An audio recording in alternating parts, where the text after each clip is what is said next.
All right, good night for America there and good morning here in India. Welcome to the Breakfast Club. I'm Sonal Mehrotra Kapoor here in Mumbai. And if you've also had enough of the politics playing out in the US, well, don't worry. We'll take you right back to things that matter here in India. Right. I'm Toya Singh joining you here from New Delhi. Let's walk you very quickly first through all of the headlines.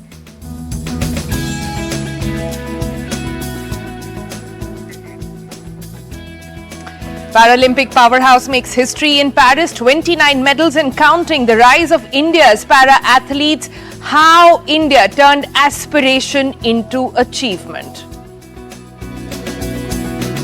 And then we're switching tracks entirely. Artificial Intelligence's new rule book. It's a very, very important conversation around what responsible AI looks like and how a global treaty will shape our digital world. What does the new treaty mean for all of us? We're going to be decoding it for you.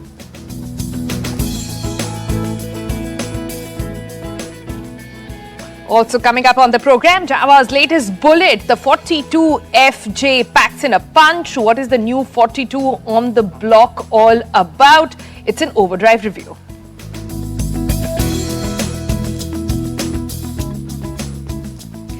We're starting off the show though with a dose of inspiration and a very, very important conversation. This Sunday, the 2024 Paralympics in Paris came to an end and they were nothing short of historic for our country. Our para-athletes not only broke records, they also redefined what's possible, bringing home a staggering record-breaking 29 medals, including 7 golds.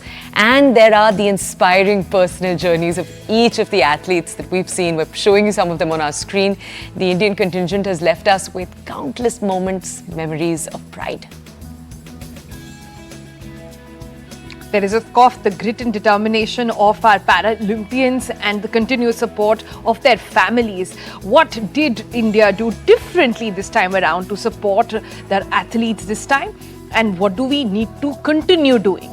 That's what we'll explore on the show today. And to do that, we've got a very special guest joining us. But before that, let's take a look at why this year was a year of first. Let's take a closer look at the unforgettable chapter in India's sporting para history.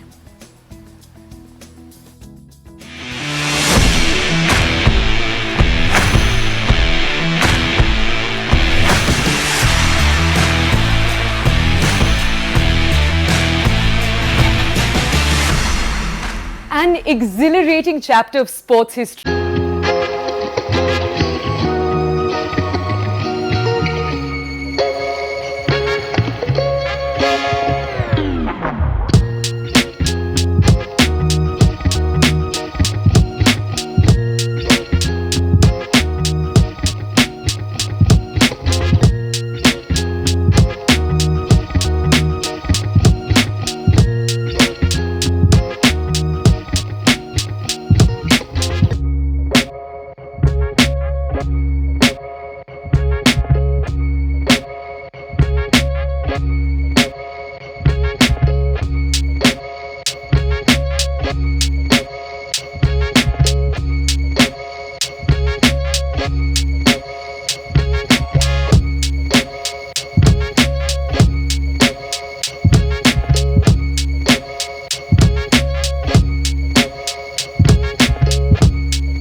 We salute her for inspiring all of us.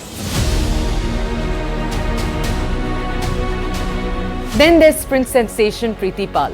Preeti broke new ground as India's first track medalist at the Paralympics, securing bronze in both the 100-meter and 200-meter T35 events. She is the first and the only track athlete to medal at the Paralympics for our country and sprint double. And she's now sprinted straight into our hearts with this last performance. Next, you probably already recognize that look of steely determination. It's Sheetal Devi using her feet to shoot arrows in a moment that has now gone viral.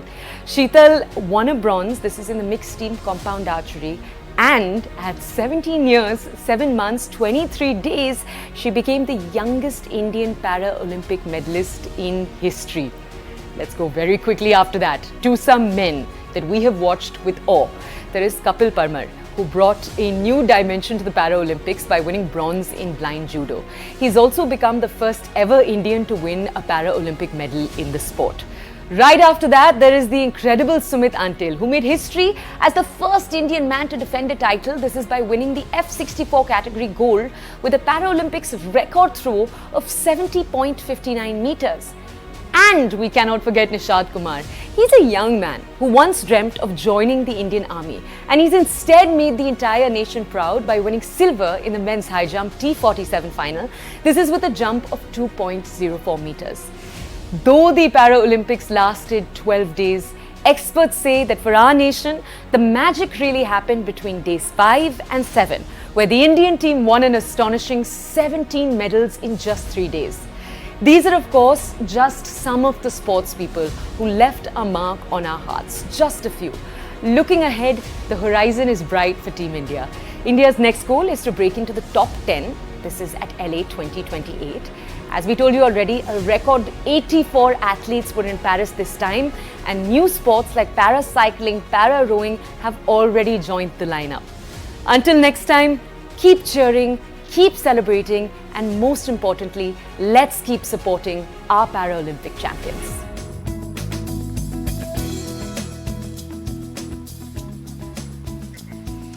All right, so that's been quite a historic ride for our country. We all have reasons to smile on that one. And our next guest is just going to take you through all the details of how did this magic happen? Right, that's the huge question. And with us right now is the former president of the Paralympics Committee of India, Dr. Deepa Malik. She headed the organization from 2020 till just a few months ago in March. She's also India's first ever, and this is such an important part of this journey, she's India's first ever female Paralympic medalist herself. We'll ask her about everything. Doctor, thank you for joining us here on the show this morning. If we could just come to you and ask you first, Doctor, this performance happened, there's Tokyo and this, both were record breaking, and it's happened largely under your tutelage. So if you could just walk our audiences through what you think you brought in as the leader with all the team that was working underneath you. What was the change you brought about to para-athletes' lives? Firstly, I have to say that I was very fortunate to have very good mentors and team and the supporting policies that happened. So what really changed? I think let's start with the first and foremost, the inclusive policies.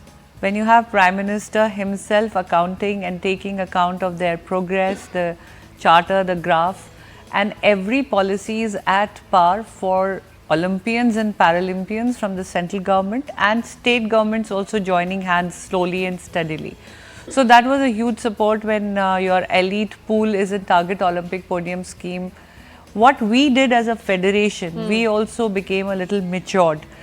Instead of just being a NGO which supports participation at international levels, we also started framing our administration into a proper sports federation which looked into raising funds, training programs, train the trainer programs. We also utilized our time of COVID, which came as a silver lining in the cloud.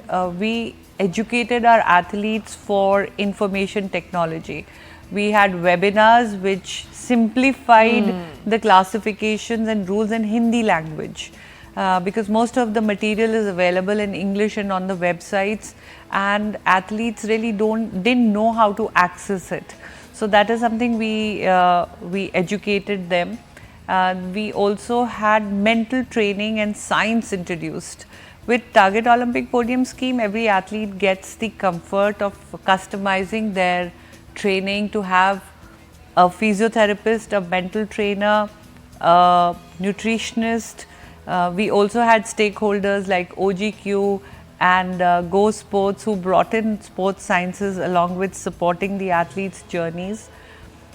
The best part was a easy communication between the athletes and the administration. When you have an athlete-centric leadership, somebody who's already in a disability has played along and understood the challenges, it becomes very easy for the athletes to reach out and have expressing their own thing. We identified our junior pool of talent. After a long period of time, junior, sub-junior, youth Asian Games, etc. were also encouraged. So along with sustaining and retaining our already existing talent from previous years, we were very happy, and I think that's the sense of achievement I have in the leadership role, that the 300% increase of women participation, not just participation but also medals, because it is, if you want to increase the number of medals, you have to increase the number of participation in the different sporting events. So, correct. And especially for Paris, it was a gender neutral event. So, we had 50% of the medals going to the women, and if you don't have women participation, then you're missing out on those medals. So, it was very important to have women also come out there, participate. And if I take you back to Asian Para Games 2022, which happened in Hangzhou, China, we had 17 sporting events that we participated, and 16 events had women participation, because the 17th was only for men. Wow. It was blind football. So, and even in these events, every event, whether it was canoeing, rowing, paracycling, judo, athletics, shooting, apart from swimming, every event had a woman participating. So that increases our chances of number of medals which are coming, which we were missing out till Rio. I mean, I was the first, and after that. And we also had, what was very important change that happened was we created awareness. We used social media to our advantage. Social media was never a part of the system. We digitalized the data. We educated the athletes to go online, because when they started going online, they could also follow their competitors. They could go there and see where they stand in the international ranking, what is their targets, and more coaches, physiotherapists, nutritionists, sports science people joined the ecosystem. We invited them, we did collaborations. Also, time-bound proposals were sent. If a prosthetic is required, then it has to be of the world standard, and it has to be given on time, because if you are giving a prosthetic just ahead of the competition and the athlete is not used to it, that also makes a difference. Body management was something we had to teach the athletes, especially wheelchair user athletes, because there are so many complications that come with it. How to manage your bladder, how to keep skin infections away, not to end up with a pressure sore, because we don't have sensation, we don't have bladder and bowel. I am personally under that kind of a disability. So even that education, which they were shy to talk about. Now women in serious disabilities come and ask me, madam, if it's a 15-hour flight, how do you pass urine in the flight? They didn't even know that there are diapers that can be used, or there are different sizes of diapers that can be used for a longer journey. This can be worn, or we can have catheterization and urine bags attached, and then battle the infections that come with it, because if you don't know how to battle that, and if you are eating medicines, then you are supposed to have therapeutic use exemption certificate, which again was a very important document for the athletes to be able to identify the right classification, because you can be playing in a wrong classification and end up losing a medal when you are in the competition. So a lot of preparations have gone into it, and a lot of Dr. education. Deepa, Dr. Deepa, that's a long list of things that you have done, and kudos to you and your team, but the heart of it is not just infrastructural changes, not just money actually coming in, but seeing representation. You know, we had a show not very long ago, this week in fact, on disability, and one of the activists that came on board said that representation is what people are looking for. If you are there, you can solve a problem for yourself, you sort of inspire others as well. But I want to talk about a slightly different aspect of the Paralympics, which is about identifying talent. I'm very curious to understand, how does it work? Because a lot of people do not have the knowledge. So do you as a committee go out on the hunt of these people, or they are approaching you? Where are we at in terms of identifying talent? So we do have a regular system of having state competitions. From there, the team are fielded into national competitions. And when you have state competition, we have, like I said, introduced junior, sub-junior. So even very junior level athletes have started coming in. Districts are supposed to have their committees, and districts then field the athletes into the state level competition, and from there the state level competitions, the athlete identified there come for the nationals. Now what difference have we made? We have started sending observers, experts, classifiers even in the state body when state has the competition, because there are only handful of people who are educated in the classification. So if randomly the athletes are sent in a wrong classification, they don't end up exhibiting the right talent. So this exercise has helped us a lot to get the athletes in with the right paperwork, because till now we had so many visually impaired athletes, but they did not have the right eye test certification, which is defined by the International Paralympic Committee rules. So we made children aware, we made the state bodies aware that you have to finish your homework before you send them for the nationals. Similarly, we so proud that Deepti has won a medal, and she comes from the intellectual disability category. There also there is a proper series of psychological tests, psychiatric tests. You are supposed to get a particular card of the degree of intellectual disability percentage, and then you qualify to be a para athlete.